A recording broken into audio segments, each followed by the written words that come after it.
తమ్ముడు ముక్తినుతలపాటి వాసు పంపించిన శుభోదయ సుభాషిత శ్లోకాన్ని ఆలపించి తాత్పర్యాన్ని వివరిస్తున్నాను బంధుమిత్రులందరికీ నమస్కరిస్తూ.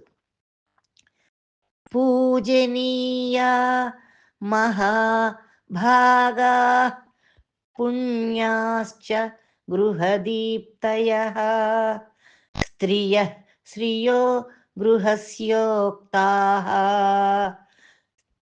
తస్మాద్రక్ష్య విశేషతః.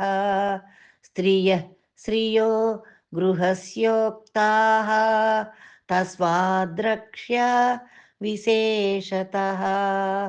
తాత్పర్యం: స్త్రీలు ఎల్లవేళలా పూజింపదగినవారు, వారు పుణ్యశీలురు, ఇంటికి వెలుగును ఇచ్చువారు, మరియు స్త్రీలు ఇంటికి సంపద అని చెప్పబడుతున్నారు.